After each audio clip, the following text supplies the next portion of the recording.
Okay, so Monday Night Let me find Raw my notes. was at the Amalie Arena in Tampa, Florida, the home of the Tampa Bay Lightning. Um, Michael Cole was on commentary. He didn't have anyone with him, which was surprising. Um, until they announced that joining him for the night was Pat McAfee. And little did we know, Pat McAfee is now your Raw commentator. Yep. So they are bringing the SmackDown commentary team of Michael Cole and Pat McAfee, which was electric, which was fun, which was entertaining and funny, and they're bringing that to Monday Night Raw because their chemistry is off the charts and they're real life good friends. So it makes sense. Oh, it's gonna be awesome too because it was still awesome in the Vince era. Now it's in the Triple H era. It's gonna be even better now too because it's in the Triple H era. So it's gonna be wicked. It's going to be even better. Yeah. I loved it when he said that he was going to be there full time. Marked out. Absolutely loved it.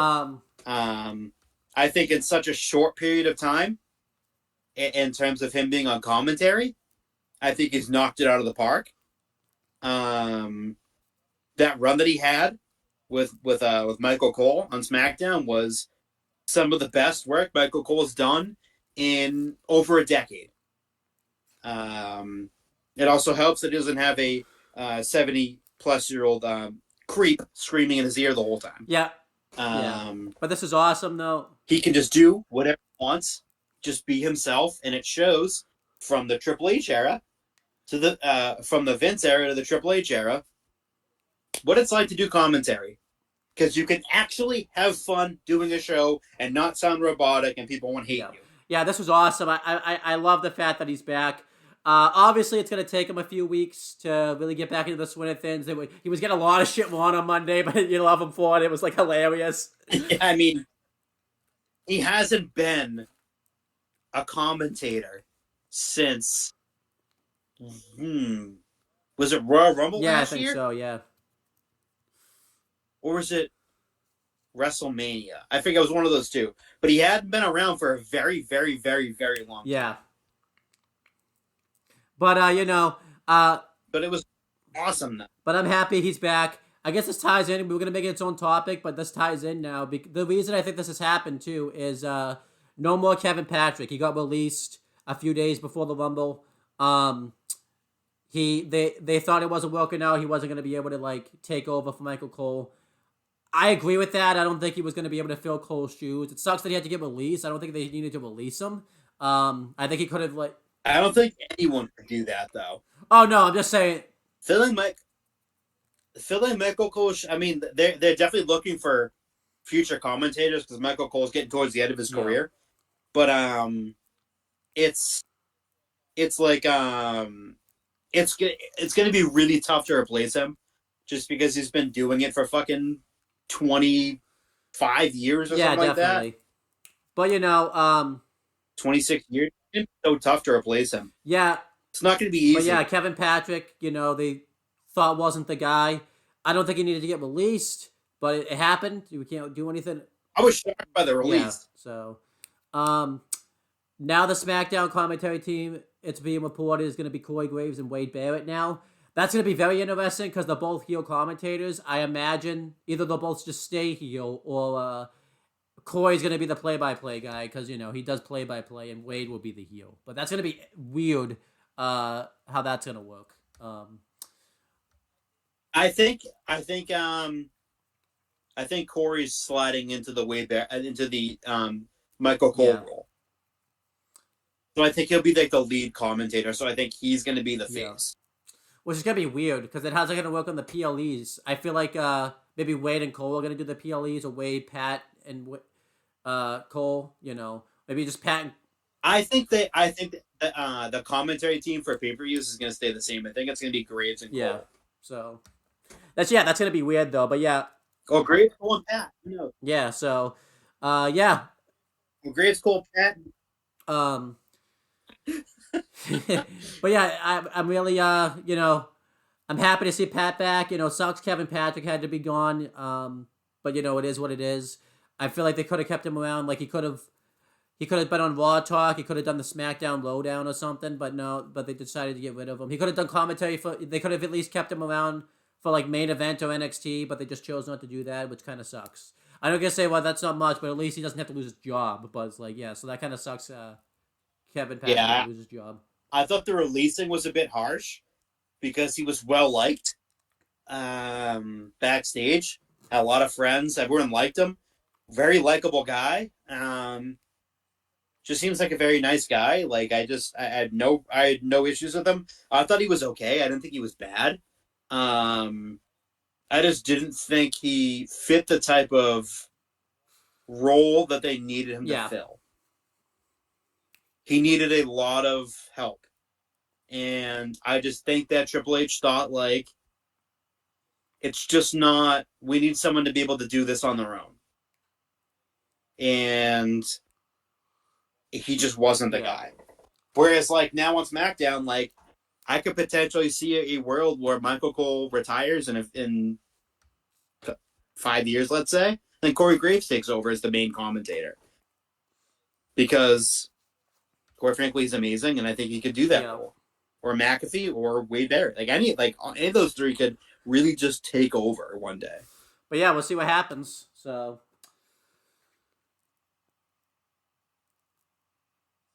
So now we get to the beginning of Monday Night Raw, and you could tell the new guy who they hired over when Kevin Dunn was he retired, I think, or fired, I forget the verbiage, but you could tell the new guy is putting in a lot of effort to make it like a big fight feel because a lot of the stuff that he was doing was 1,000 times better than what Kevin Dunn was doing, which is yeah, nothing besides jumpy camera cuts. Um, but whatever the new guy's doing, it looks awesome in terms of the presentation of the product. It yeah, I looks love it. great with like the fading out video packages and like the walk-ins to the arena of like the main people like they did. It was main event. Jey Uso was shown. Imperium, Damage Control was shown. Um, it looked awesome, and then they showed like the Punk, um, kind of fading out type of thing. It was awesome. Everything looks good.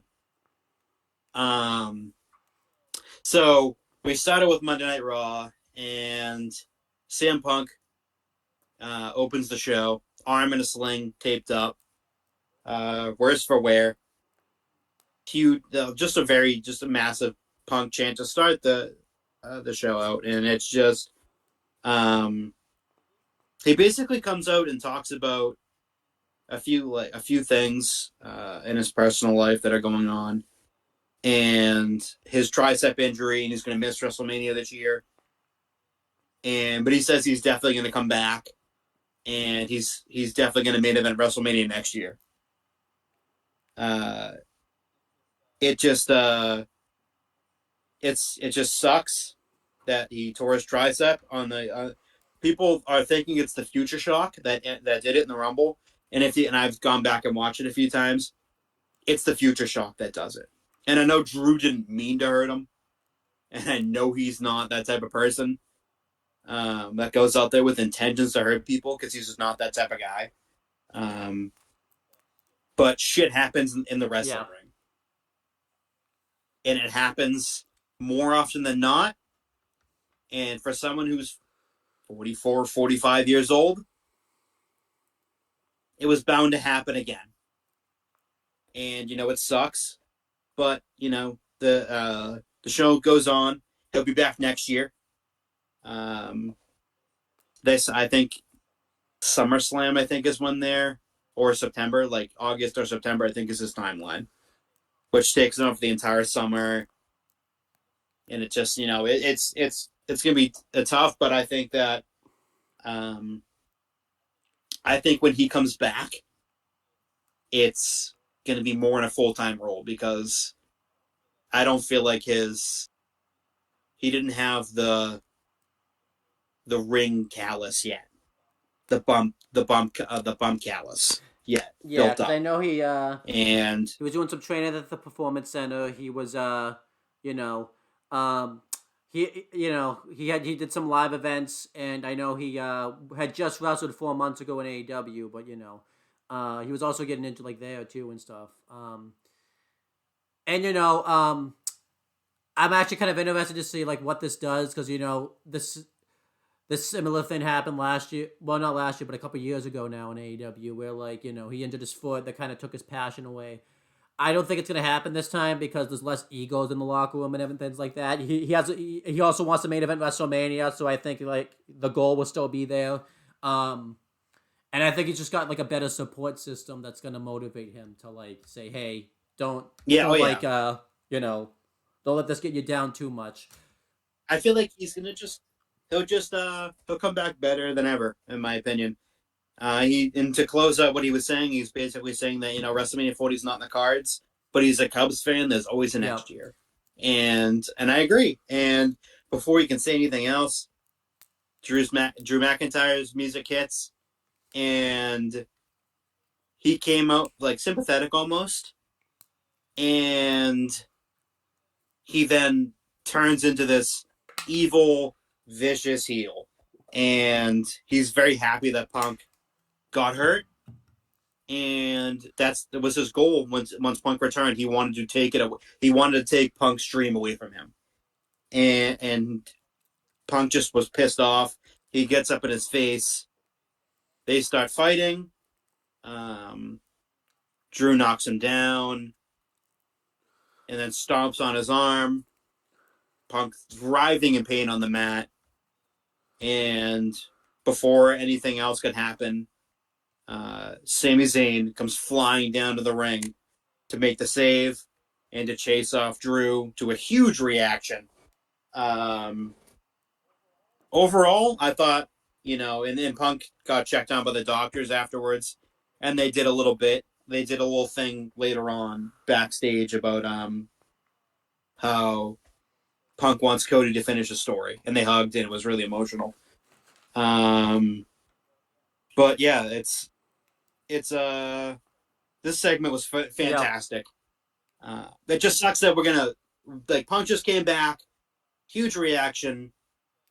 It just couldn't have gone any worse for him, and I feel horrible for him that this was what he wanted. He wanted to come back to WWE. He wanted to come back to WWE a fucking year ago. If you remember, he wanted to be in the Rumble last year, but Vince didn't want right. him.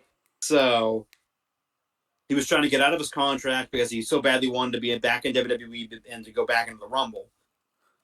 But he had to wait a year, and it ends. And his takes I think he's gonna be gone a while. So it just sucks, and it puts a wrench into every fucking plan that they had. Well, especially, and it happened. Yeah, especially because it's wrestling. Especially too, because like the World Heavyweight Championship match at WrestleMania is because Seth also just went down due to an injury recently now too. So it's like tore his MCL and his meniscus, and partially tore his meniscus. It's just this world title right now is very, very cursed.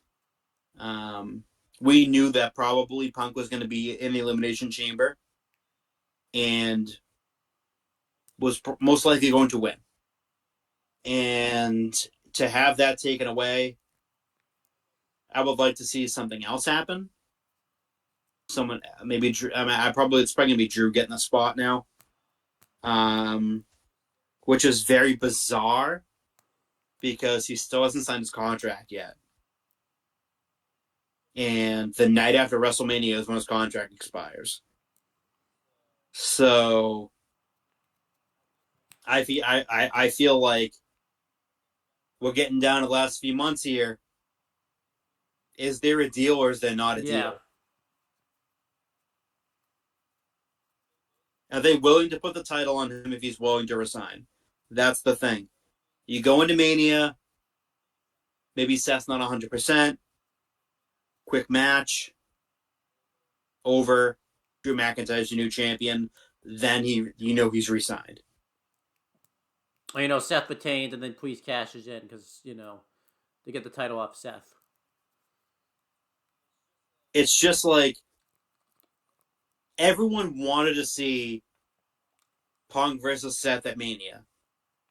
It has the build, it has the intrigue, but it's not happening. So I just don't know when that match, because feasibly Seth's not Roman.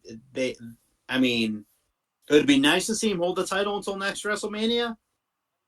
I just don't think that's going to happen. So it needs to be like, he's probably going to drop it within the next few months. And then again, if Drew resigns, that's your maybe Survivor Series main event is Drew versus Punk.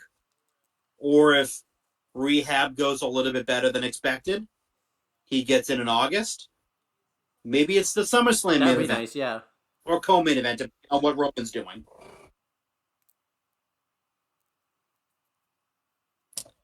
But yeah, it's a there are many options that they can go with. Now we know fully Drew is a full-on heel now. No longer a tweener as he was for the past, I don't know, fucking 2 months maybe. I think he's full-blown heel now. Yeah, we'll see what happens. We will see what happens. He's definitely a full-on heel though.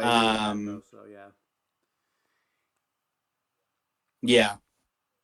It's like, I feel like it's a foregone conclusion now. So we have the Judgment Day backstage, and their Priest is just angry. Rhea's angry. They're always angry. But yeah, they basically say that like they're just gonna take care of business. Yeah, it was a fairly good Judgment Day clubhouse segment. So they show backstage like DIY is walking, and again, this is 1000% the new dude that's in control. I forget his name now. I remember at the top of my head, but this is definitely him, because he's showing them walking backstage and talking about how they waited 7 years for their opportunity, for this moment, to become the undisputed WWE Tag Team Champions. And they dreamed of it, and they're going to show the world why they're DIY. And I thought that was really cool, because then their music hits and they come up, but that was pretty cool. Again, like a lot of these matches went far longer than I probably would have expected, just because it was. Oh, I forgot to mention too. This is commercial free first hour, and they didn't do fucking a 45-minute segment and then a 5-minute match. So, and they actually kind of lied, because it was actually a 50-minute commercial free advert, because it was 8:55 and there was a commercial. I was like, this is not 9 o'clock yet. You have 5 more minutes. I don't know what they would have done in those 5 more minutes though. Like they started playing the advert at 8:55, and I was like, this is not an hour commercial free. This is 8:55. 8:55 and 9 o'clock are 5 minutes apart. We have 5 more minutes of airtime. Yeah. They should. But the first 50 minutes, the first 55 minutes were commercial free. But the match itself, I thought was really awesome. Yeah. Good style ratings. They hit all their they hit all the classics. They did move on the announce table, and then they did the clap, the pat on the back. That was pretty cool. But yeah, the match itself is phenomenal. It looked like at one point DIY was getting ready to for the win when they hit meeting in the middle, and Finn broke it up. Like at that point, it's like, okay, all right, this is interesting. And but yeah, Finn Balor hit the coup de grace for the win, and winners and still tag team champions, the Judgment Day. This match was fantastic. I give it 4.5 stars. Yeah, I gave it the same. Yeah, it was awesome. I loved it. I think too that it made the most sense to do the match in Tampa too, because I figured DIY made a name for themselves in WWE in Florida. It was going to get over the best in Florida, so I made the location of the match was really nice too. Yeah, it was too, and they were over. Biggest reaction they've gotten in quite a while. So that's good. So next, it was basically a continuation of the Clubhouse segment almost. But talk about it. And this broke my heart. Dirty Asshole and JD McDonough came down to celebrate, and they wanted to handle some business, and they called out Truth. Truth came out looking a bit confused, because he didn't know what was going on, and Damian Priest said that he wouldn't attack him, and it was so he kind of gave him his word, and then Truth let his guard down a little bit and got in the ring, and he basically almost made them break character a few times. Every time he calls him DP, it almost makes him break every time. That's literally what Truth is. That's what Truth is. Truth tries to make you break, and he's done it to Brock Lesnar, and he's done it to just about everybody else. He's done it to the Judgment Day week in and week out. Like, literally. It's been awesome, yeah. If you want to see the funniest one ever, it's when he got Brock to break, and Brock literally couldn't even It's awesome, himself. Yeah. for the next 3 minutes, he couldn't stop laughing. Because that was the thing. It was, I know it's a bit off topic, but him, Truth and Heyman were backstage, and we're trying to find ways to get Brock to break character before the segment. And they did, and it was so fucking funny. But anyway, like they almost got him, and at one point, Truth asked, "Are you Tom or Nick?" What's what? I saw that sign in the crowd. I think it was either at the Rumble or recently. I forget when I saw it, but like there was a sign in the crowd that said Tom or Nick. Who it killed me. What do you think? Oh, I love Truth. Been a national treasure. What do you think he is, Dom or Nick? I think he's a piece of shit. Okay, so he's neither.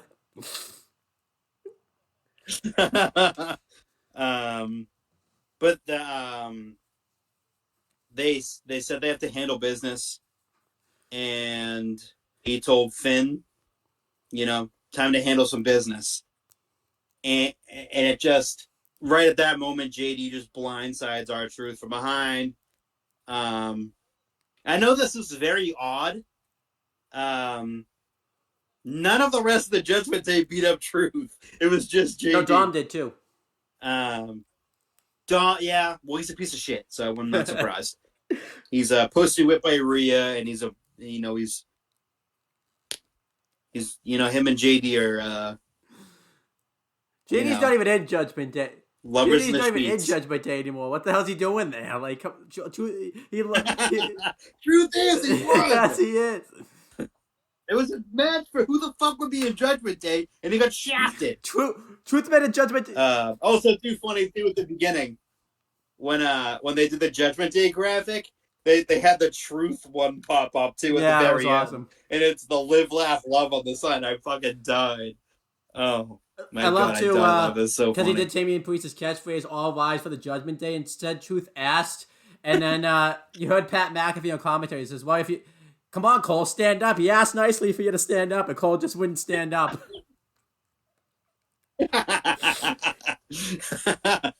Because he hates Dirty Dumbo over there, Tom and Nick.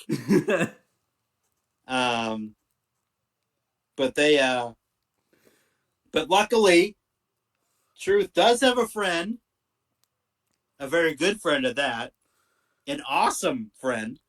The Miz comes down to try to not even the odds, but try to make the save for Truth, and it didn't work because there was too many members. And Tom and Nick hits the frog splash onto Miz after they just beat the crap out of him. And JD brings Truth over and lays him on top of the Miz. And then they do the arm poses thing, and that's the end. I honestly, like, this was awesome.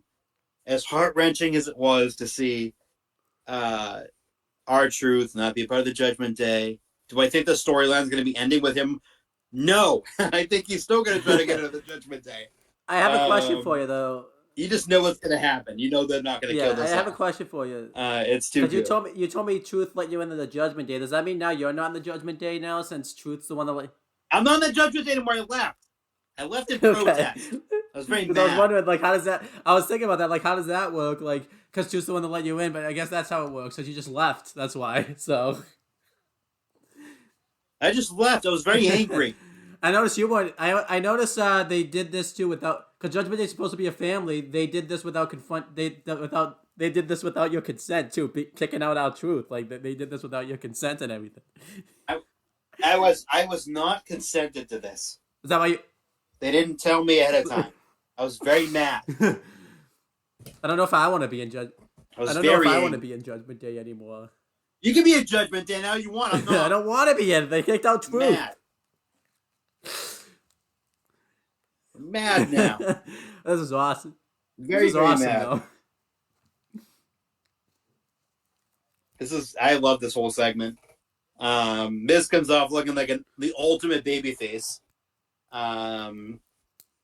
He's, by the way, he's getting huge reactions. Still, too, yes. I thought for sure this would have fizzled out by now, for sure. Like, this is like, I mean, he's kind of getting a little bit bigger of a reaction than he did the last time that he was a face, when they completely fucked it up. Because I felt like that had a lot of potential. But I feel like they're doing it right now, because I had him, like, do the DIY thing.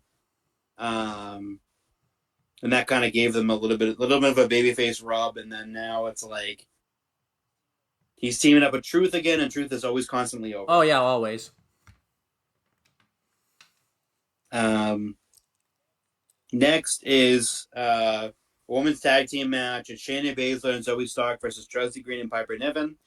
And if you kind of noticed this too, Buck Teeth is gone, so now Samantha Irvin can do her fucking announcement again. Her special announcements that she was doing. Oh, that's why she couldn't do it before.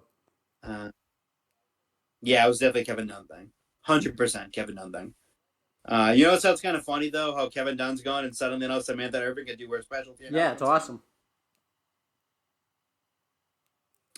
This match is relatively quick. Very quick, actually, and Shayna and Zoe win. Zoe hit the Z360 on Chelsea for the win. Not much of a fucking match. It was just more of almost like a glorified squash match. Yeah, basically. I gave it 2 stars. Nothing to it. Yeah, it's nothing special. Now we have Cody Rhodes addressing his back-to-back Royal Rumbles. And he's talking about like who he wants to face, and he finishing his story and everything. And just as he's about to make it official for WrestleMania, out comes Seth Rollins. And it's super interesting because, of course, Seth was his first opponent back in WWE. Seth was his first feud back in WWE, and he was a part of a tag team with Seth later on at War Games, Survivor Series, War Games, and they were kind of an uneasy alliance, but got along.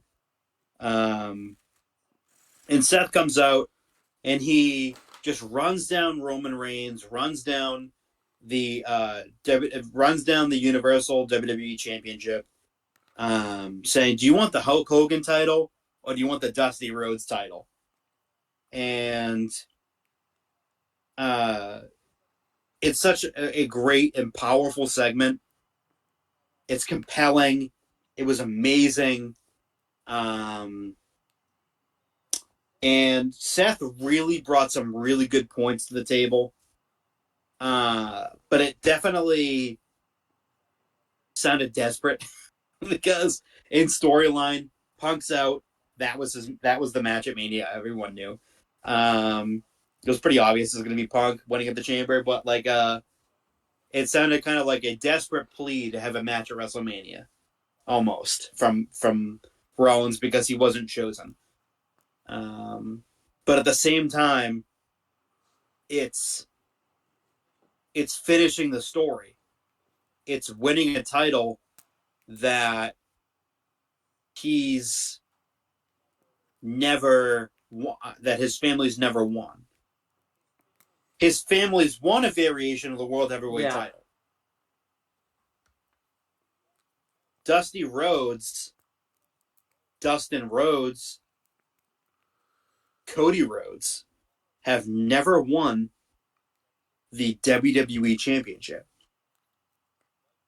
Like Cody said with that first Monday Night Raw back, after returning at WrestleMania, jumping ship from AEW, he has that picture on his wall of his dad holding that WWE Championship. But it didn't count. So, finishing his story is facing Roman Reigns. Finishing his story is not facing Seth freaking Rollins. Though that match would be a banger, I think at the end of the day, Cody thought about it. He said, I'll think about it, and I'll get back to you. But at the end of the day, finishing the story is Roman Reigns. Finishing the story is not Seth Rollins. Yeah. Because he's beaten Seth before. Like, he's beaten Seth 3 times in a row, too. So it's like, he's kind of beaten him already. So, but I still like this segment. They did sell me if they do go down this path at WrestleMania. It just then what do you do with Roman at WrestleMania? Because I feel like if Roman doesn't face Cody, he's probably going to keep the title past WrestleMania and break Hogan's record, which, as I've talked about before, I don't want to happen. Yeah, I think it's got to be Cody versus Roman. I feel like what's going to happen is maybe next week or one of the weeks he's going to come out and say like what you just said pretty much. And then, that's where we'll get our like elimination chamber match set up for whoever faces Seth, like winner faces Seth for the World Heavyweight Championship at WrestleMania. But it makes the most still sense. A really good segment. They put this on the table. And Cody could even say that he can make the WWE Undisputed Universal Championship the workhorse title. Maybe, too, WWE's thinking, too, because with Punk being gone and Seth's going to be gone after Mania, they need a top face for Raw, because Cody will obviously go to SmackDown, if he wins the WWE Undisputed Universal Championship. So maybe they're like, oh, maybe Cody should challenge for the World Heavyweight title and then lose it, afterwards. But I'm not sure. But I think, they still got some top faces on Raw anyways. They got Sammy. They got, they got Seth? Well, he'll be gone though. Like, most likely after WrestleMania. So, but at the same time, they could just trade places. Have the World Heavyweight title be on SmackDown and have the Universal WWE title be on Raw. Yeah, they could do that too. But yeah, this just trade titles. So they could just do the draft after WrestleMania, and that fixes that issue. Yeah. Exactly. Just do another draft and make it. Well, old creep won't be around to ruin it anymore, so they can have a draft and actually have it be like how it was before. Like Triple H made the draft, and then fucking Vince came in and fucked everything up. Now that's no more. We'll get to that later. So now they're backstage. The New Day's backstage, Woods and Kofi, and they're talking about how people forget that Kofi Kingston is a 5-time Intercontinental Champion, and honestly, one of the best Intercontinental Champions in WWE history, to be honest with you. And people just forget about that because he's been in the stable for fucking almost a decade now. It's been almost a decade since the New Day have been a thing. I think it was 2015, right? When they No, officially debuted. 2014 because they tried the. They were like it was like the 14. end of 2014. Yeah. Yes. Okay, so this year it's gonna be 10 years that he's been in the stable, and that's just insane to think that the New Day have been a thing for almost 10 years. 10 fucking That's scary. years. Yeah. That's that's insane. But people forget too. He's one of the greatest Intercontinental Champions WWE's Yeah. ever had. Um, he was the king of the mid card for a Yeah. very He long really time. was. Uh, putting on fucking banger matches. Um, and then winning his WWE title was incredible. But like, he really ran that mid card for a very long time. And that's basically like they're hyping up that match because it's Gunther versus Kofi later in the evening for the Intercontinental Yeah, they title. hyped it up really well too. Yeah, exactly. It's I liked how they did that. They made Kofi feel important, which he hasn't felt important for quite a while, and that made him feel like he was Yeah, I agree. important. But anyways, next is they show main event Jey Uso and Bronson Reed side by side, making their way to the ring for their collision. Oh wait, what? On They're what? They're Raw. what? That's a. Their No, collision. that's a different show. They're punching in the faces That's a of different each. show. Main event Jey Uso versus Big Bronson Reed. This match was it was a very good match. It's kind of crazy how good Bronson Reed is with like anyone. Yeah. Like big dudes, high flyers,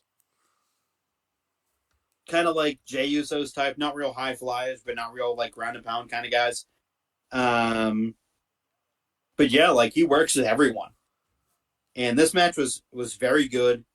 And Jey ends up winning after Bronson Reed goes for the tsunami, but he misses, and Jey moves out of the way, and then Jey hits a couple of super kicks and a spear, and then goes to the top rope and hits the Uso splash for the victory. This match was very Yeah, I good. gave it 3. I was very pleased. I was very surprised at how good. Yeah, that I give it match was. 3.5 stars. I thought it was really good, and Jay needed to get a big win, and I thought, what's bigger than Big Bronson Reed to get a victory off of, right? So that's good. And then, I'm liking Bronson Reed. I hope, he gets pushed fairly well, but I hope he can get like more of a push, like get some type of championship, or like after Cody wins one of the world titles, that can be like one of Cody's programs afterwards or something. That'd be cool. Oh yeah, go after Bron. They have Bronson go after the title. He's been utilized very good, and I love his presentation on his entrance. Awesome. It's from behind, and it makes him look like Andre the Giant in a lot of ways. It just makes him look like a fucking big mountain of a man, and it's like intimidating as fuck, and it's really awesome. But so then they show some highlights of Andrade returning, as they did throughout the night. They showed highlights of pretty much all the surprises, and kind of surprising, but not really, they actually showed Jordan Grace on cool. Raw. So, I mean, she was in the Rumble. She was a surprise. It was a big surprise. Triple H wanted to do something outside the box to kind of surprise a lot of people, which I appreciate. But yeah, they did show her, which was very awesome. And on commentary too, they speaking of going back to the Rumble and whatnot, but they put her over big on commentary. Did. Well, I'm just agreeing. I'm agreeing, so, but I assume I forgot I didn't hear the commentaries. So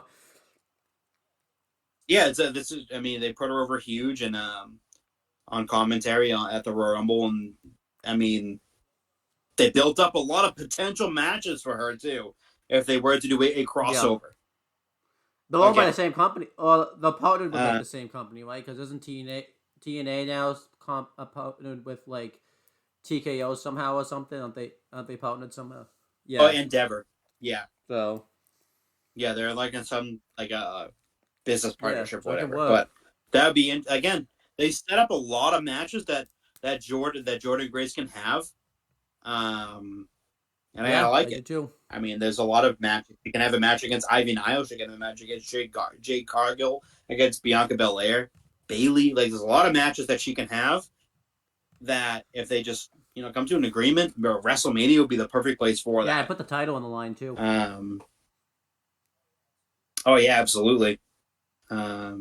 So now Raw, they're in the Raw GM at Pierce's office, and he's there with Andrade, and he's there to sign a Raw contract. And Nick Aldis walks in, and he offered Andrade a very, very handsome offer, but he chose to sign with Raw, and Adam Pierce is just rubbing it right in his face. Yeah.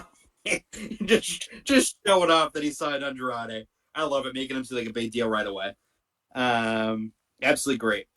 They shake hands. They shake hands, and as Andrade's walking off, he goes, say hello to Zelina for me." I love that. Good That's callback, yeah. a little callback to their days when she was his manager. That was a really nice callback. I like that. Um, so they're kind of, in a little bit of a heated argument, and really just taking personal jabs at each other. And all this says he lent damage control to Adam Pierce for the night as a favor. And all this phone rings, and he goes, "Oh, hey, Braun." He's Braun Breaker on the phone, and he goes, "I got to take this."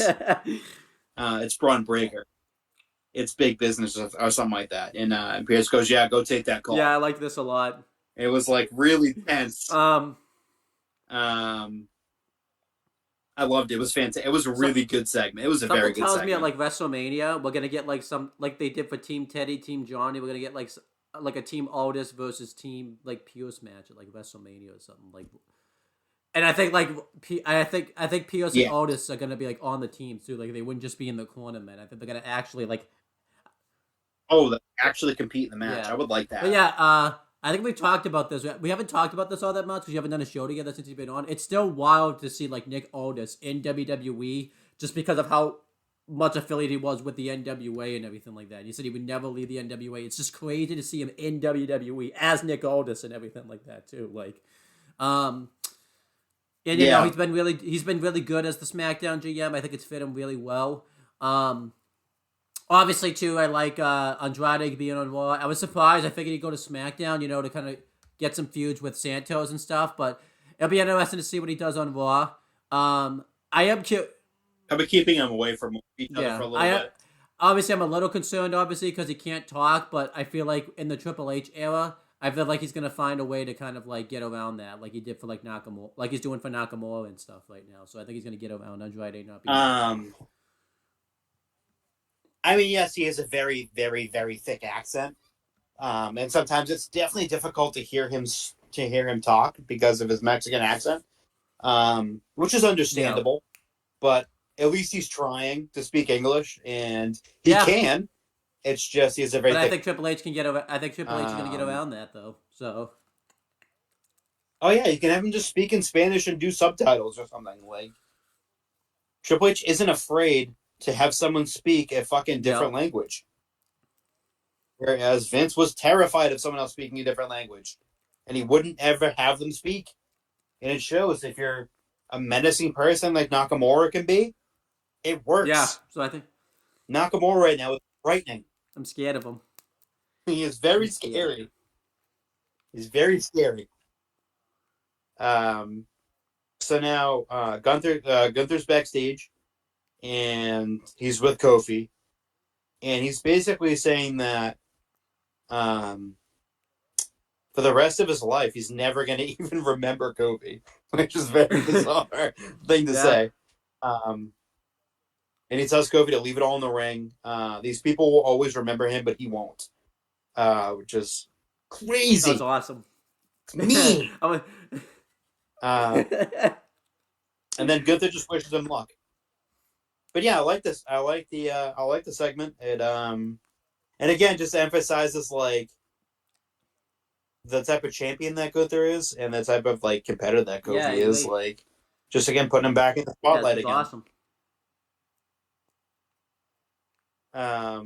So now they commercial breaks, but yeah, they come back from commercial break, and then Jackie Robin's talking to Becky Lynch, and it really just a fucking throwaway segment. Yeah.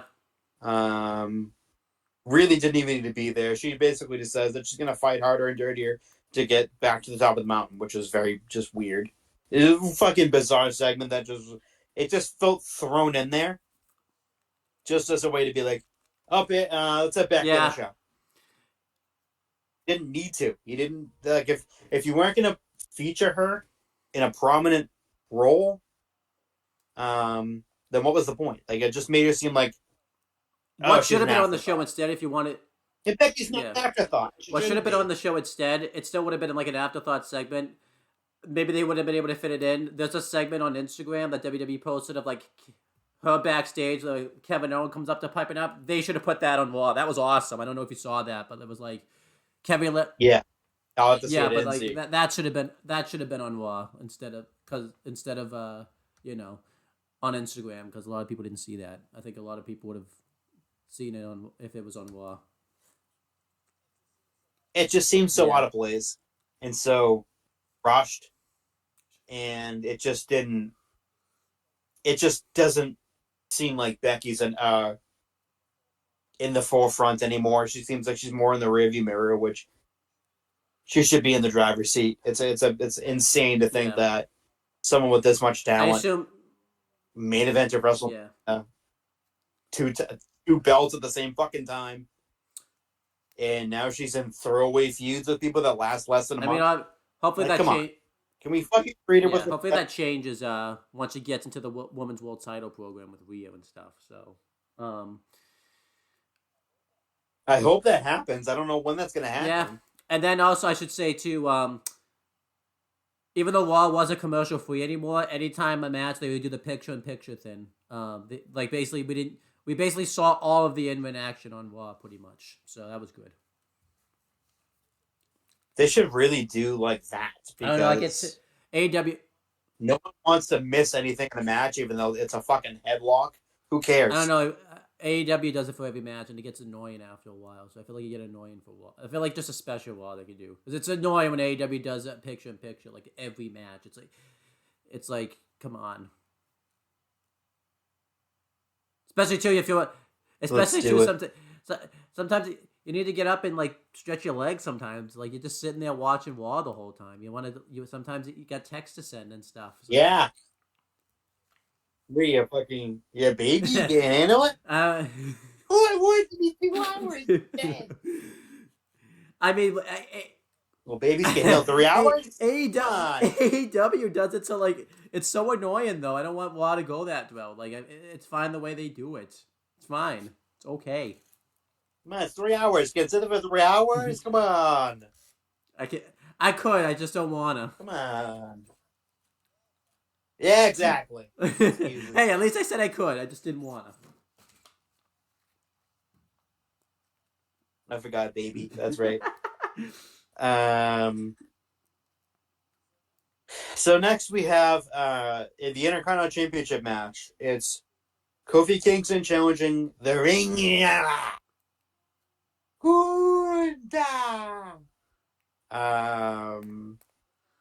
This match was really good. Right out of the gates. It really showcased Kofi's abilities once again, and in the big spot. Really good showing for Kofi. Just really good. I really loved it. And then, Gunther hits him with the drop kick, followed by the power bomb for the win. No one really expected Kofi to win anyway. Everyone knew it's kind of obvious that Gunther was going to win, but again, a really awesome showing from Kofi. After the match, they have Xavier Woods runs down to check on Kofi Kingston, and Kaiser and Vinci run down and they attacked Woods and Kingston, but Kofi and then Woods tries to fight back to try to chase them off, but it doesn't work. He gets thrown into the post, and it's shown ringside. Kofi and Woods are laid out, and Imperium is kind of standing tall. And in that moment, I'm like, "Up here comes Big E." I'm like, "Here comes Big E. He has to come out right now. Here he comes to make the save." And I'm like, "I don't think that's happening." And then it didn't happen. I was like, whatever. And it's the way that they were positioned too. It looked like E was supposed to be right in the middle, the way they were positioned. But yeah, this was. But yeah, it was good. I liked all of it. This match was great. Give it 4.5 stars. It was awesome, and it was just such spectacular. And I love the attack bit afterwards with Imperium. But this was awesome. Yeah, it was. I loved it. Next, they show the replay of Drew taking out Sammy because that's the main event for the show tonight. Jackie Redmond was interviewing Sammy. He talks about Drew taking him out for a month ago, and he came back and he was at number 30, and he went after McIntyre, and he did. And he goes on to say that McIntyre never blames himself for his problems, and that he will give him a reality check. And I liked it. It was a very good promo for Sammy. I loved it. Yeah, I think Sammy's really good on the mic. He's always been great. And he's just such a kind soul. You just look at him like, wow, what a kind man he is. He's just you look at him and you feel like the world's just going to be okay when he's around. Yeah, exactly. Yeah, he's awesome. Presence. He's still super over. And again, just nice. He's not mean. People need to take notes from Sami Zayn. He's a nice man. Dominic Mysterio could learn a thing or two from Sami Zayn. Yes, exactly. Be a good son for once in your life. A spoiled brat. But now the Kabuki Warriors are shown they'll be facing Natalya and Tegan Nox in a non-title match. And they come back from the break and they're really hyping up Jade Cargill's appearance at the Royal Rumble, as they should be, because it was amazing. And then they show Sammy and Drew warming up in different places in the arena. And now is that said non-title tag team match between representing Damage Control, the Kabuki Warriors of Asuka and Kairi Sane, versus Natalya and Tegan Nox. And I didn't really care for this match. Kabuki Warriors won. There you go. I thought Natalya and Tegan were. I thought the match was good though. I did give it 3. I might have given it a little leeway because I was also getting tired doing this part of the show. So because I started Raw late, as you can tell, because I went to watch my sister horseback ride. So I got back later. So I was tired. So I did kind of was generous towards this match because it probably was a good match. I was just tired. Yeah, I'm just done with Tegan and Natalya at this point. It's just this WrestleView has a great fucking synopsis of this match. This tag team with Natalya and Tegan Nox feels like such a dead end. I honestly rack my brain every time Nox comes out because she's such a nothing. I can barely remember her name week to week. Natalya's doing nothing for her. Yeah, I agree with that, actually. Yeah, it's kind of true. It's so true. Do you remember that, it is such. Yeah, do you remember that period of time on Main Event? I believe it was also Main Event. Sometimes Tegan Nox was a heel, sometimes she was a babyface. Do you remember that? Yeah. And now she's it's like she came out in the Rumble, and I was like, who the fuck is that? And I was like, oh, it's Tegan Knox. It like took me a second. It's like sit at a Raw. It's like no reaction, no nothing. Like not like it's a complete dead end. Like Natalia's best asset right now is not in the ring. It's behind the scenes. It's being a producer. It's training people in the in her little heart dungeon that she made. That's what Jade's been training since she signed, and that's her best asset to the company. It's not in the ring anymore. Clearly, it's not. It's behind the scenes. I think she needs to make that transition to behind the scenes sooner rather than later, because she went from being the best women's wrestler on the planet 5, 6 years ago, 7 years ago, and now I don't even think she's in the top 500. And it's a shame because of how talented she is. It's in the genetics, it's in the blood. She's a heart. But she's also in her 40s. It's like I feel like time for her to hang up the I think she's the pink and black boots. I think nothing against her. You could tell from her Instagram post. I think she's going through like a little bit of a midlife crisis right now too, with the posts she's doing on Instagram, all the photo shoots now she's doing. I think she's going through like kind of like a midlife crisis because she realized she's got more time behind her in the ring than ahead of her. And it's like it's true. Like it's just time. People like I don't think she realizes it's time, but it's fucking time. Like she's not in any serious title contention. And in any serious title contention that she had against Rhea, she was embarrassed in the ring, which like was her fucking calling card for many years. She's incredibly talented, and it's just I hate saying it too, but like it's just time. Yeah, it's time. Father Time has caught up with her very fast. Because even like 3-4 years ago, 3 years ago, I was like, man, she's still got a lot of time left. Like she still can do this. And now it's like, I just don't know. Like it's just, she's not in any serious storyline. She can't even get a fucking win in a non-title match. Like how do you think they view her now? And that's even less for Tegan Knox because this whole thing was supposed to put it with Natty Shell Elevator. She's done nothing. Not at all. Yeah, I thought she was gonna get the titles, but she didn't even get the titles. I think they got one opportunity, and then they lost. And it's just like it's just it's time. It's time for her to transition to a backstage agent role and continue training superstars for the next generation. Because that's what the best asset is. She is a fantastic trainer.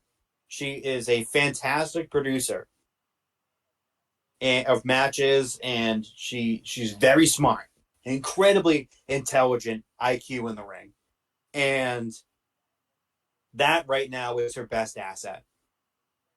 Is training and producing, honestly. But so now they cut to the women's locker room, and it's Kaden Carter, Katana Chance. By the way, how was the reaction? I already said they said that when they I already said they said nothing. I remember I said they didn't get one. I said pin drop. That's right. I know we've been doing the show a while. That's right. I just wanted to make sure they heard it. People in Stanford. Stop pushing these people. Let's hope this is it. Zero reaction. And they get in a rematch. Quite frankly, I don't give a fuck because they're not winning. So maybe this will be the end. Maybe they can just band as a team and hit the house show circuit forever. There you go.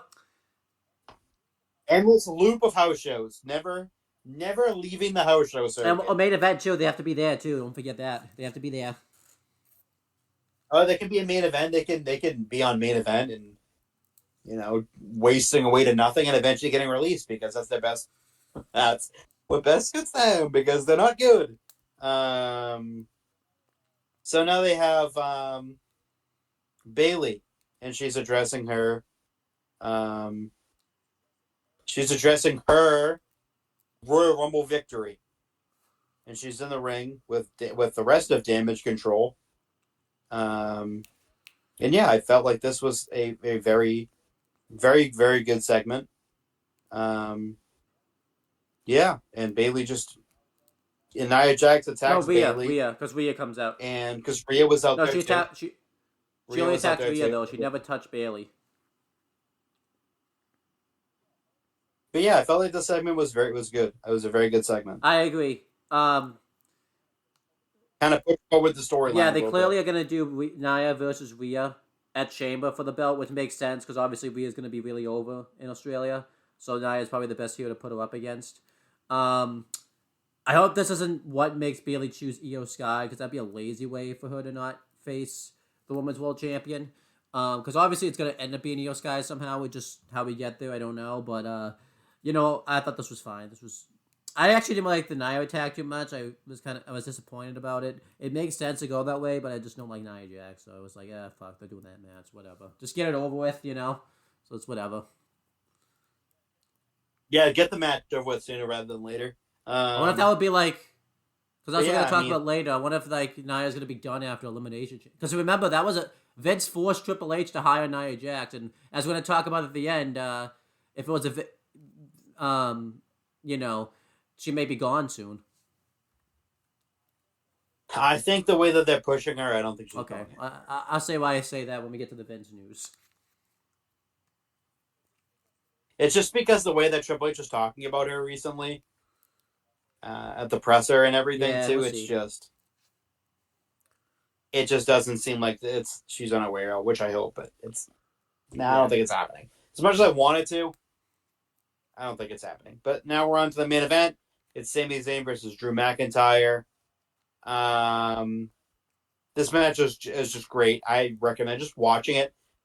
Not going to go over it, but Drew does hit the Claymore for the victory on Sami, and this match was outstanding. It's definitely a go back and watch. This was after too, like he covered up when Sami went the Faluba kick, and he hit.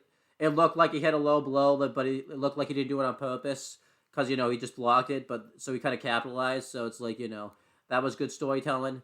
But yeah, I give it 3 3/4 stars. I was really tired during this match, so it was probably like 4 stars. But being tired affects how you think how you view things. So I guess just don't be tired, right? I guess that's the best option. Just don't be tired. Yeah, because be awake. Just be awake. Oh yeah, but that was Raw. Thought Raw was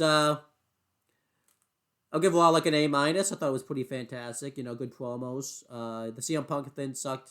But I thought they made the most out of it of what they could. So it'd be kind of interesting to see what happens. But would you give Raw as a nice little letter grade and things like that?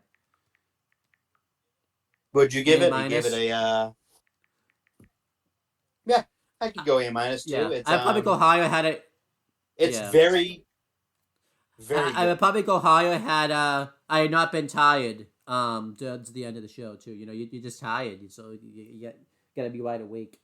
So yeah, we're gonna do some a preview and predictions for NXT Vengeance Day. We haven't covered NXT in a while, but since they have a PLE coming up, this is kind of gonna complement that. Just doing the predictions. I'll just kind of talk about them, talk about how we kind of got here with each match since we haven't talked about NXT for a few weeks. I will say, I'm not that hyped for this one, and I think that all has to do with we just had the Rumble. Lots happened for me and stuff. If this show had been like next week, I'd probably be a little bit more hyped for it, but that's just not the case. We have 6 matches confirmed for it. There's no pre-show match at the moment. They might add one the last minute, but I'll just kind of talk about the match, do our predictions for it. One thing that's advertised for this show that's not a match or anything is we're supposed to get like the review of the Chase U like swimsuit calendar. we're gonna get that on the show. I don't even think it's gonna be that long. They'll probably just gonna like show it, and they'll probably do like a segment. I could see like something happening to Alexis Kinley comes up and like insults it too, because he's been kind of going back and forth with Riley Osborne lately. Um, yeah, the Chase U thing just really sucks. Like a year ago, if you remember, they got into this position and they were really over. And it feels like, just as we've talked about, Shawn Michaels just doing whatever he can to try to ruin this faction, and he's succeeding because every time they're on, there's always some type of thing that goes on. And I don't know why they. If you're gonna break them up, just break them up at this point. But yeah, what do you think about what's gonna happen there? This new Chase U thing, that they're gonna do the swimsuit calendar and everything like that. That's cool. Doesn't seem like they're breaking up now, which it did a few weeks ago, but um, it could Yeah, happen though. I mean, again, it's like Still, it seems like Sean keeps teasing. He's teased more that they're breaking up than they've been a team. That's what he's been doing. But so we'll see what happens. But we have the actual matches on the show. We have 6 matches. We have Dijak versus Joe Gacy in a no disqualification match. This was added this week. And yeah, this started too because Gacy's been crazy lately, and they've been just getting into brawls lately. They did a bit where Dijak threw him in the dumpster, and he wanted an ODQ match. I would have preferred last man standing match, but an ODQ match is fine. I've really been into Joe Gacy lately. He's been really good with the time he's been used and everything like that. If I had to pick, oh yeah, the champ. You gotta do your picks first. I almost did. I almost made the Steve mistake. But who are you picking, Joe Gacy or Dijak? um, I'm gonna say Joe Gacy. I agree. I think Gacy wins. He's really hot as a character right now, and he's really over. So As much as it probably should be Dijak, I could see it yeah, going either way. But I think with this new crazy character that he's developed, and it's actually made him more interesting. That he's been, um, that he's been probably since when he debuted, when he had that like very interesting character that they scrapped very quickly. Um, but yeah, I genuinely like that gimmick to begin with. His first gimmick that he had when he was with Harlan and whatnot, or before Harlan, right. but like when he first debuted on NXT, and people like were very upset about it because it was very like making fun of like cancel culture, I think, or whatever the fuck it was. But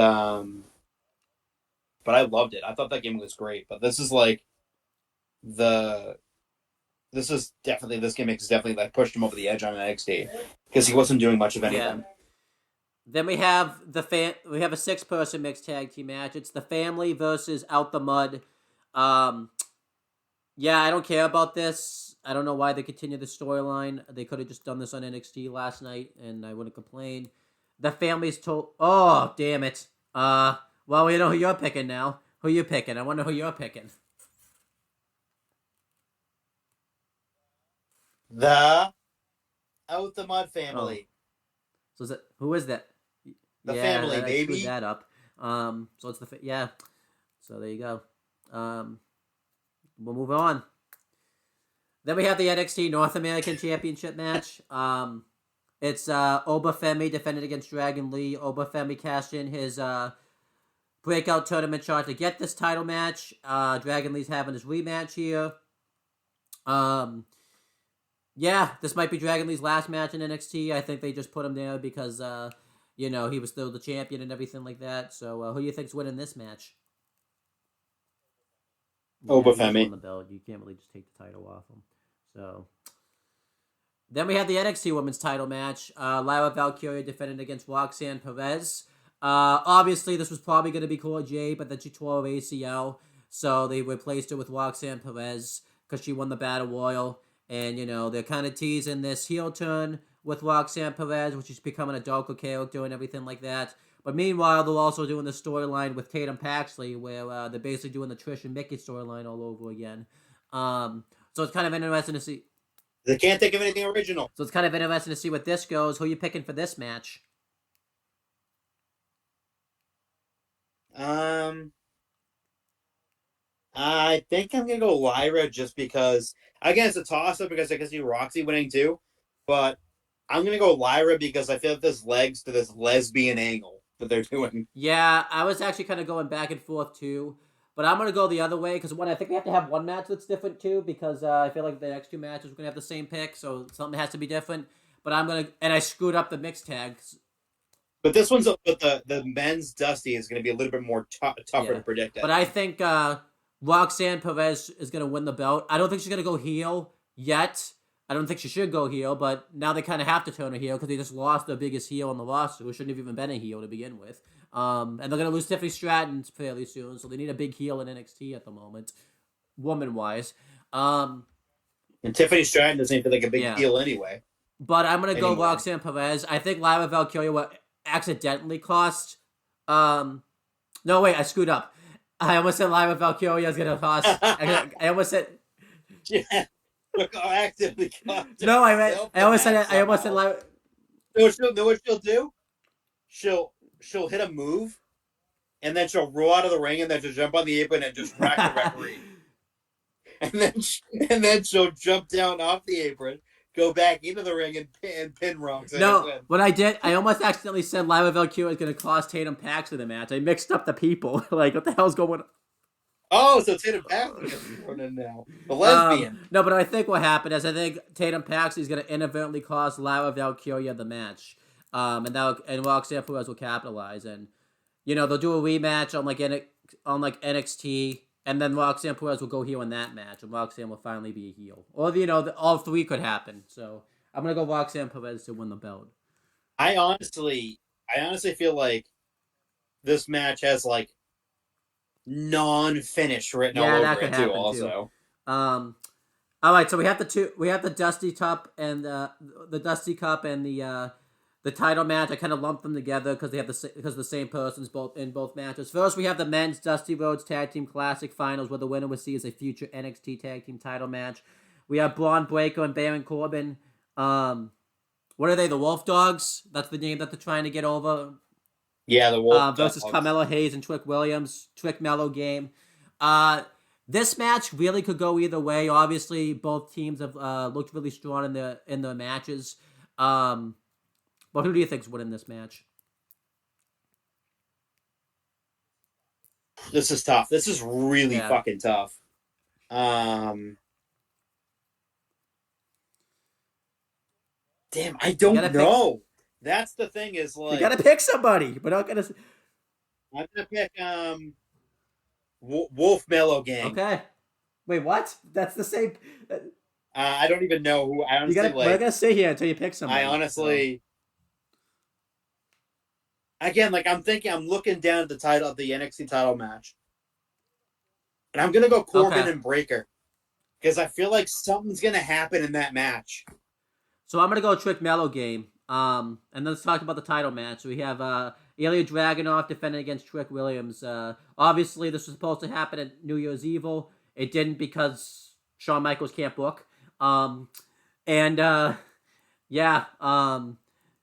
Well, that's true. Like, why would because he can't book. He decided to do an injury angle with his champion for no reason. Like, the hell was that? Like, Michaels, baby. That's and then, why. Dragunov's here. He's fully 100% now. I just don't understand what... I don't know. But, like, this angle has been really good. Who do you pick for this match? Because you gotta go first, because I don't want to screw that up again. This is like a big match right here.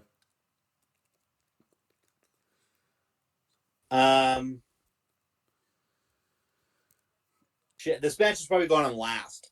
Yeah, I imagine that Dusty Cup's going on first, and this is going on last, to give Mello a chance. Not Mello, to Trick Williams a chance to rest.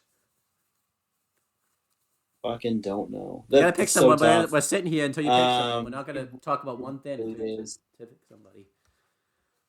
Because I picked the Wolfies to win I'm gonna go Trick.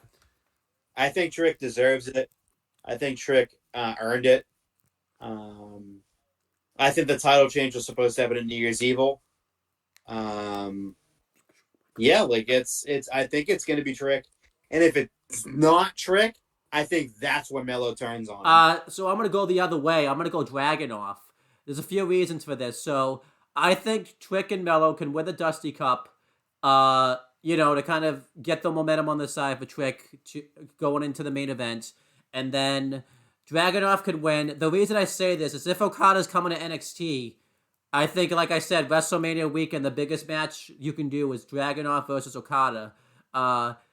They could do Trick versus Okada, but I think Dragunov versus Okada should be for the title. And, because they're going to do an NXT show, like Spring Break it in between Stand and Deliver and Vengeance Day. Because, again, Sean can't book. He just can't. And I actually think Trick and Mello will get their tag title shot, and that will be when Mello turns on. Will be during the tag title match. Because I don't think Trick and Mello needs the title for, to have the match. I think they can go, without the championship. So that's my pick. I think Dragunov will retain the title, and that's my pick. So there you go. Those are our picks for NXT Vengeance Day. One last thing NXT related I want to mention is Ava is the new NXT general manager now. That's just probably going to tie into the show. This pretty much was confirmed anyways. She's been kind of on screen, the GM. It's just now it's like actually a thing. Because for some reason on TV, Shawn Michaels like afraid to be on TV. Like I mentioned, he's so scared of it now. Like it's like, what are you doing, Shawn? Like what the hell is that? But what do you think about this? The fact. What the hell are you doing? Ava's the new GM. I'm a fan of it. I think she's been doing pretty well at it, and the way that she was the GM was awesome. We got to see good old William Regal, and it was awesome. What do you think of Ava being the new GM? Yeah, that was awesome. I loved that. I love seeing William Regal, but yeah, I think Ava's been really good, and she's going to be really good. So yeah, we got some other things to talk about real quick. Let me just find my list.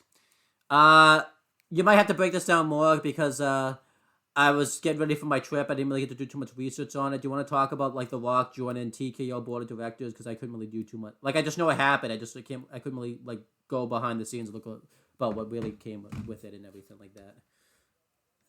So I don't really know like all the behind the scenes stuff, but I know is it caught me by surprise.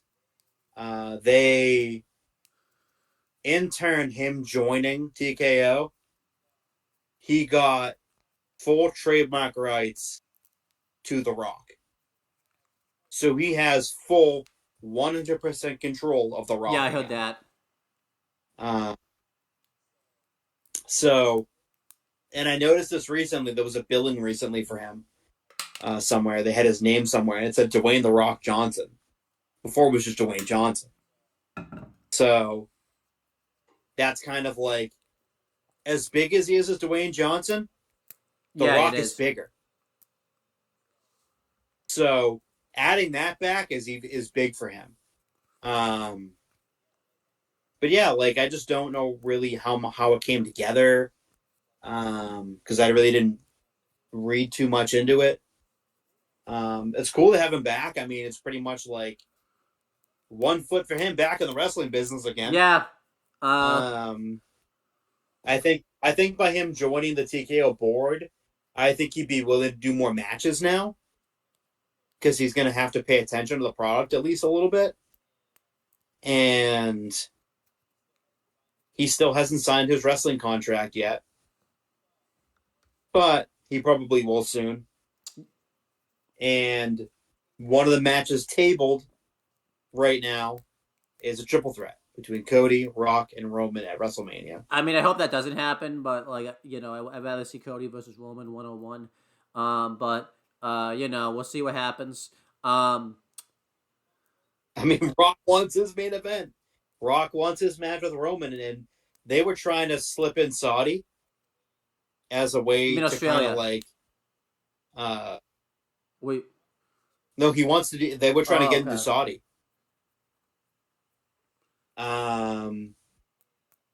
And he doesn't want to do Saudi. He wants to do WrestleMania. Yeah, so we'll see what happens. I mean, do you wait next year? Do you wait a year to do it? Like, I just don't know. Like, I think by that point, I think you have to strike while the iron's hot. And I think if you have to do a triple threat match, you have to do it. Because if you wait a year, I don't know if Roman's going to be champion. And now, granted, like Rock, it doesn't need to be for the title. It's for the head of the table. That's literally what the whole fucking thing is around. It's not built around the fucking title. It's built around the head of the table. And if you want to, let's say, Roman takes half the year off,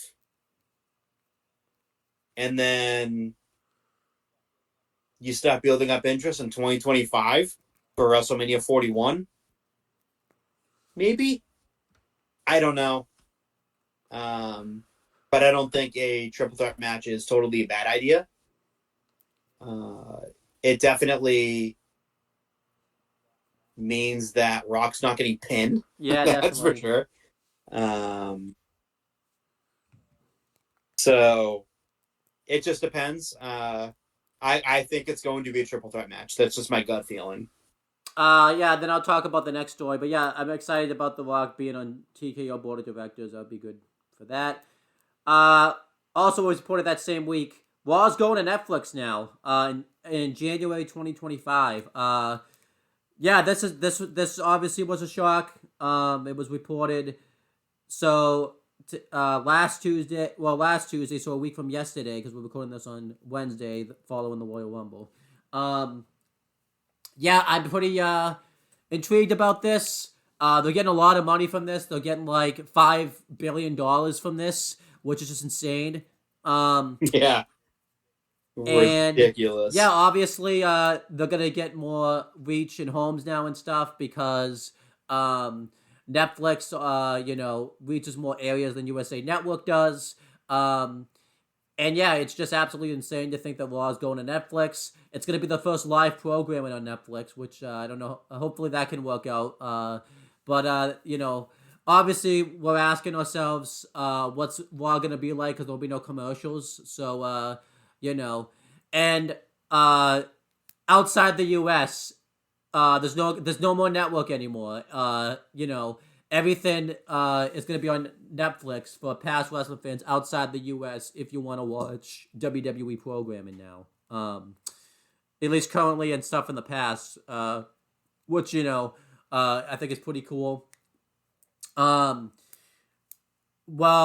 also too, Raw at the end of the year isn't going to be on USA Network anymore, which is going to be kind of concerning, obviously, because Raw doesn't have it home. Because the Netflix deal doesn't start till January 2025. So, obviously, probably as we get news about that, we'll inform you about it. Or maybe we won't. Maybe we're just going to keep it to ourselves and just keep it a secret. Yeah. Might as well.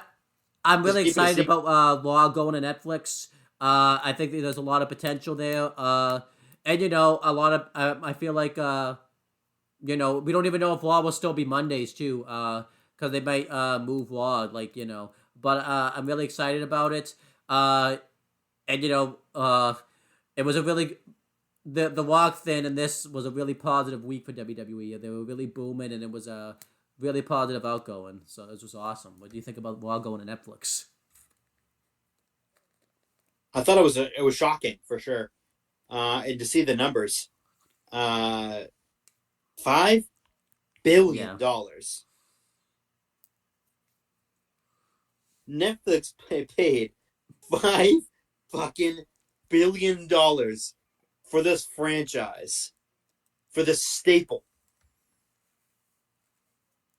I don't even know if AEW could even get anywhere near that. Like that set the bar very high. And it's just insane. WWE going off of cable television for the first time in its existence in 31 well, technically years. They NXT during the game show era was on the website at like season 3. Yeah. I'm talking like Monday Night Raw. Like this is the first time that Monday Night Raw has not been on cable television. Will not be on cable television in 32 years. Next January will be 32 years. Wild. And I think Great business for WWE. Massive, massive business for WWE. They took this little thing, Monday Night Raw. They wanted to do like a weekly show, sometimes taped, sometimes not. And it turned into the biggest weekly episodic television show. Honestly, yeah. And it competes against Monday Night Football every year. And its ratings are still, they aren't what they were fucking 27 to 30 years ago. Of course they're not. But, the Attitude Era was cooking back then, and they were doing insane numbers. The business won't ever get back to that.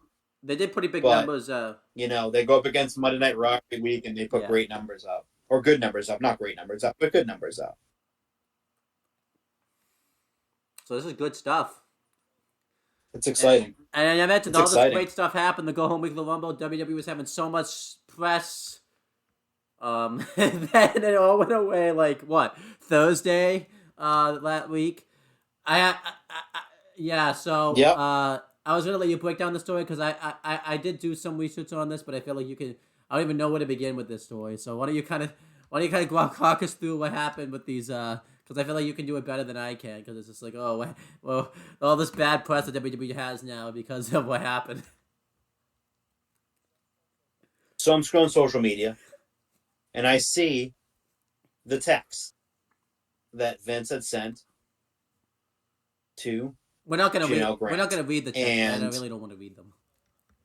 No, we're not. We're not doing that. I wouldn't do that. That's not right. They were disgusting and repulsive. Just reading it honestly, and I don't want to sound insensitive, but I was kind of laughing. Because it's it didn't seem like it was Vince. I couldn't even It just seemed like it was a fake text conversation, but it's very. I couldn't even read past the first text, the first, because it's on Dirt Sheet Radio. I couldn't even read past the first page. I'm like, oh my gosh, this is fucked up. It's fucked. All these fantasies that Vince has, and it roped Brock into it, and it's not a good look. It's a pretty bad look for WWE. They were trying to do everything in their power to kind of be on, I guess the good side of the media for the first time in a long time. And it just tanked their reputation. Now they're trying to drag Triple H into it. Not even remotely true. He had nothing to do with this, and I fucking hate that his name's getting dragged through the mud because of it. It's just terrible. It turns out that's the reason why Shane left in 2009, 2010. Because he didn't want to partake in his dad's fucking sexual deviances. That's the main reason why he left. It's wild. It all came out recently that's the reason why he left in 2010. It was happening back then. Yeah. And part of the reason why I think Stephanie left is I don't think her and her dad are on good speaking terms anymore. That's just from an outsider's perspective looking in. I could be very wrong. But by the look of it, by the sound of it, it's just Vince leaves, Steph's there. Or Steph leaves, Vince is still there. Vince gets taken out of his role, Steph comes back. Vince forces himself back in, Steph's gone. And then now, as of Friday, I think before SmackDown or a couple hours before SmackDown. Well, maybe you didn't find out. Yeah, because I got the message from you in the chat when I was driving from Florida, and it was 8:34. So maybe it was before SmackDown. You just didn't post in the chat till 8:30. So maybe it was around there. It was, yeah. But it happened. It happened before. I just posted it then, but like it happened like before SmackDown at some point. He had tendered his resignation to TKO and to Nick. I think it was to Nick Khan. And when I read that, it just rubbed me the wrong way because Vince wasn't man enough to say it himself. Like, I get it. On one hand, I get it. These allegations are very serious. It's embarrassing. It's very embarrassing for him to be outed like this in public. And I get him being embarrassed. But at the same time, you're not man enough to at least put out a statement and not through Twitter. You could have done it through a fucking press release and slapped it on .com. Like, you didn't have to do it through Twitter. You could have just done it, slapped it on .com. But he wasn't man enough to even do that. And I'm like, is that Vince McMahon? To hide behind Nick Khan and resign like that? Like, that to me just was like, it just kind of rubbed me the wrong way. It's like, take accountability for your actions. Definitely, dude. Yeah. You fucked up. You fucked up big time. Everyone else involved, too, can go fuck themselves. Johnny Ace, fuck him. All those other little perverts, too, fuck them, too. This is fucking disgusting. And this was happening at headquarters in Stamford, Connecticut. He was passing his fucking phone around and talking about certain things that he wanted to see Janelle do with a certain group of people, we'll say. And it's fucked up that he even had those fantasies. Like, not fucked up to have fantasies, but like, it's fucked up that he was texting this to her. It's fucked up that he's showing this to people. And you know what happens too? Big, fucking powerful, fucking people get caught eventually. And he got caught. It happens to all of them.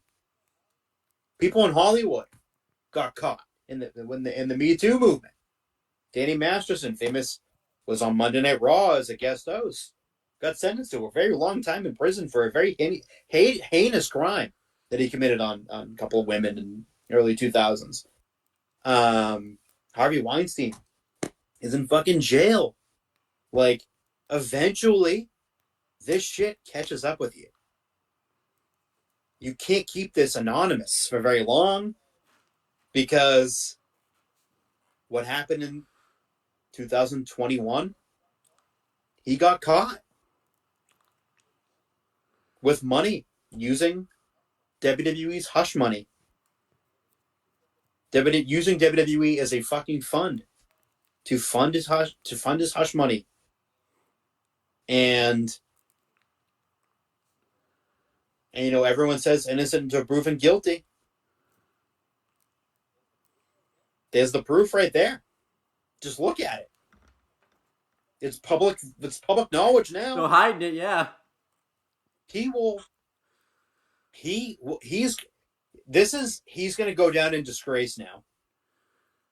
The greatest wrestling promoter in the history of wrestling couldn't keep his fucking sexual deviances to himself. And it caught up with him.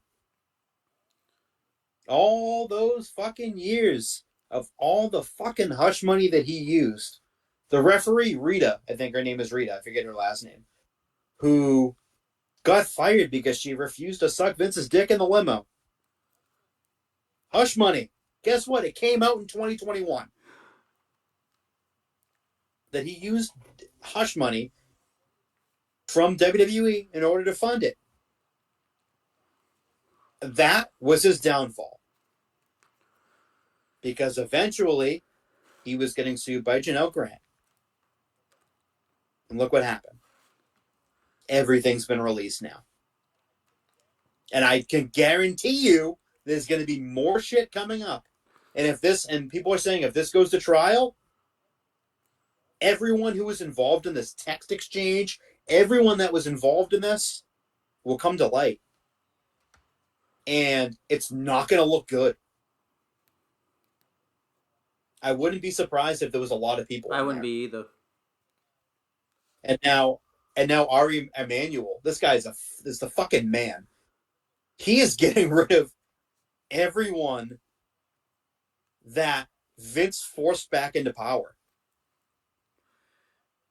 And he's not afraid to do it. And a big example of people are giving, like, he was going to back out of, like, the Saudi deal, like, months ago type of thing. That's the example. Like, that's how, he was willing to, I honestly think that is fucking insane. If not like insane, like, oh, that's insane if he does it. But like that'd be like news breaking if that happens. He doesn't care. It's not his deal. He bought WWE not thinking that any of this was going on. Obviously, he knew the Saudi deal, but like any of these like Vince McMahon allegations, were happening. Maybe the first one, but definitely not the fucking second one. But like, I will say this for a fact: you cannot scrub Vince McMahon from WWE history because you eliminate literally millions of people. You eliminate Stone Cold, you eliminate The Rock, you eliminate Triple H, Mankind, all your main eventers. If you scrub that from WWE history, fucking 90% of Steve Austin's WWF career / WWE career was fighting Vince McMahon. So you can't scrub him from the history. I mean, you can scrub him from the fucking website, which he's gone from already. But you can't just scrub him from the history of the WWF / WWE because he's so intertwined. Bret Hart, Stone Cold, The Rock, Mankind, Big Show, all these fucking guys who have been associated with Vince McMahon going back to when he became an on-screen character in 1997. Officially, 96, end of 96 with the screw job, or end of 97 with the screw job, and end of 98. Like, from that point on, he was a main character. And everything that happened it sucks for the people involved because this should never have happened. If Vince could have kept his dick in his pants, as they say, the old adage, but he couldn't. And it's bringing such terrible press to WWE, and they don't deserve it. Because they're trying so hard to move along, and they're trying so hard to improve without Vince, and it's obviously showing that Vince didn't give a fuck about anything. But yeah, it's one of those things where it comes to light and it's shocking, and it's if this goes to trial, you'll be seeing a lot of people in it. It's not going to be good. But yeah, that's pretty much everything that's going on with that. You'll probably be seeing a lot more in the coming months. But yeah, I think that's pretty much everything with that Vince thing. Yeah, it's really sad that happened. It's not something that we want to talk about. We have to.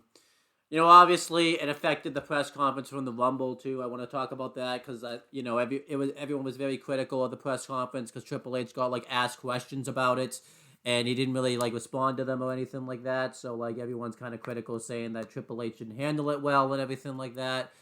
I personally saw the press conference. I thought you kind of give the answers that I was expecting. I was expecting a few people to ask about it. I didn't expect it was going to be a couple people right away and everything like that, but that's what happened.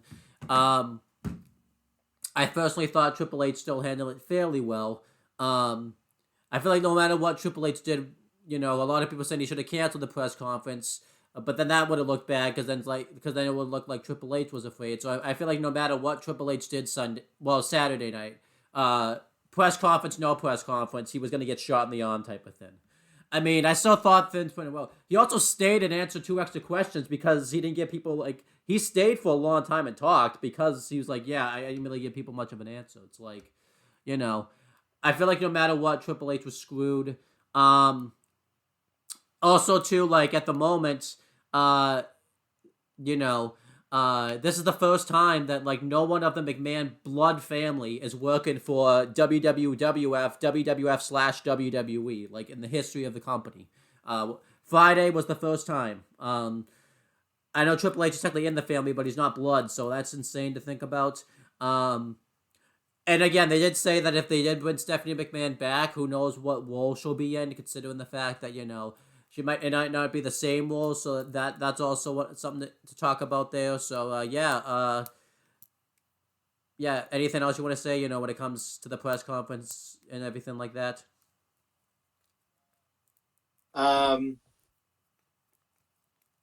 No, I mean, we pretty much covered. But yeah, no, I don't have anything else to say. What the fuck is he supposed to say? You want juicy details? You're not gonna get them. So, sorry, you didn't get juicy details with Tony. Why would you expect them from Paul Levesque, the executive? Yeah, so that's sorry we have to end it on such a sour news, but it has to be talked about. I didn't want to put this in the beginning because I didn't want to bum us out. I feel like it made sense to put it at the end, so that way we're at least in better spirits in the beginning. But yeah, I apologize to Xero too that this show's long. It's a little over 3 hours, but we hadn't done a show in a while. We had a lot of things to break down, so. Yeah, sorry, we hadn't done a show in forever, and it needed to get done. And there was a lot of shit that we had to cover. We have to get strict on doing the time. Well, I know you want to keep it to 2 hours, but we apologize. We are gonna do better. We're gonna do that timer thing. It's just a lot of screwed up stuff's going on right now. But yeah, that's pretty much it. A lot of news, a lot of talk, but yeah. But yeah, anything you want to plug or promote before we get off of here? No, not really. I mean, anything to plug. Yeah, as for me, check out stuff on the Casual Mania channels, whether that's the actual Casual Mania channel, this channel, or Own the Talkinator. Make sure you check all that stuff out. Again, I know everything's just kind of all screwed up when it comes to shows right now, but a lot of things are going on behind the scenes for me that it's affecting that. I'm kind of hoping to make February a better month. I was getting messages about the rundown and everything like that. So, just expect stuff to see on the channel. I will make the announcement.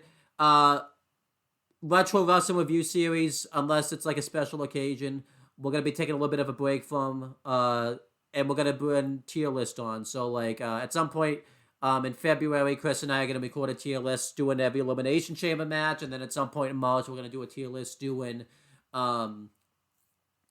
every WrestleMania main event or opener, and then April will be the other one.